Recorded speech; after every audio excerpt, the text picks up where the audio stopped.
Mesdames, Messieurs, bienvenue une fois de plus sur Média 2 Africa. C'est l'instant réservé à la une des journaux camerounais de cette semaine qui démarre.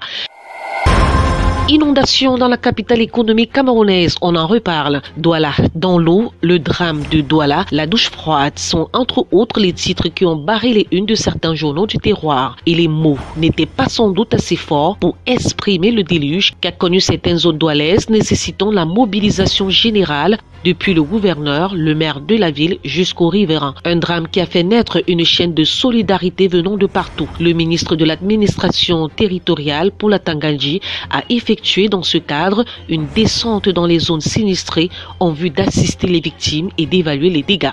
Mutation à ce propos a présenté le sinistre en visage à travers un reportage réalisé dans les familles des victimes. Le réconfort du chef de l'État s'est étalé de la ville de Douala jusqu'à celle d'Edéa selon Cameroun Tribune, le quotidien national.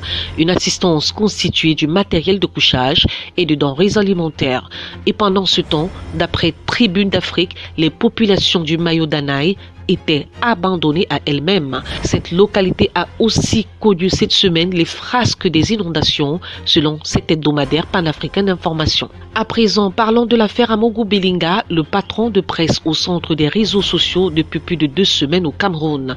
C'est une chasse à l'homme selon le quotidien Le Messager, qui est revenu sur l'intox, l'annonçant le week-end dernier au secrétariat d'État à la Défense alors qu'il n'en était rien. Jean-Pierre Amogo Belinga est par ailleurs baptisé le Berlusconi camerounais par Reporter Hebdo, qui tire sur les détracteurs du président fondateur de Vision 4 en les invitant à apporter la preuve de leurs accusations de vol de l'argent public.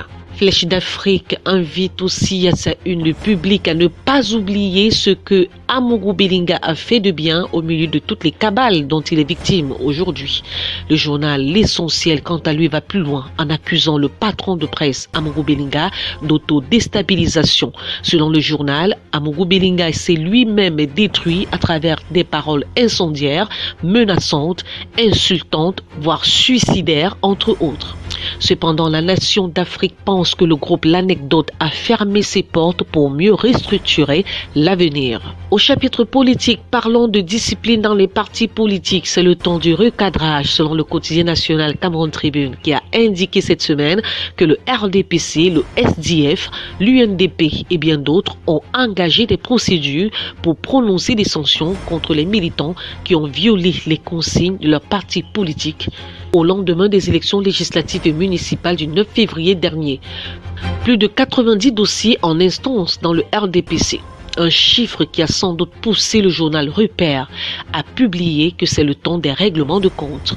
Le Messager, quant à lui, a souligné que c'est un jeu de massacre qui se déroule au RDPC, tout comme le journal Défi Actuel, qui lui aussi a précisé à sa une cette semaine que les auditions menées par la commission Moussanguin s'effectuaient dans un climat marqué par des soupçons de règlement de compte et de manœuvres visant à écarter toute velléité de candidature dissidente aux futures élections régionales. Le paysan frappe plus fort parlant de ce sujet de corruption au comité central du RDPC. Selon le dit journal, Louis-Paul Motazé poignarde Paul Biya dans le dos, en ce sens que les coupables du désordre orchestré lors de l'investiture du nouvel exécutif municipal de Son-Mélima en février 2020 pourraient ne pas être convoqués ni sanctionnés alors que les militants des autres régions recevront la foudre de la hiérarchie, pour citer le journal. Une situation d'injustice que Mutation qualifie de mur de contestation. Achevons cette revue des faits marquants au Cameroun par l'appel de Maurice Kamto qui a soulevé une vague d'indignation au sein des partis politiques du pays. Le Messager pense que le parti au pouvoir veut neutraliser Kamto. Le journal satirique Le Popoli a affirmé que l'appel de Kamto divise le SDF en ce sens qu'un camp est prêt à l'accompagner, notamment celui de l'honorable Jean-Michel Ntieu, et l'autre camp, représenté par Joshua Oussi, appelle plutôt au boycott. Pendant ce temps, le journal Émergence se demande si le pouvoir en place va laisser Kamto pousser les Camerounais dans la rue, vu qu'il craint tout soulèvement populaire. Seul l'avenir nous le dira. Mesdames, Messieurs, c'était un véritable plaisir de vous avoir régalé avec ce bol d'informations condensées traitées par la presse au Cameroun. Magnifique début de semaine à tous. Restez fidèles à Média 2 Africa, le média de l'Afrique.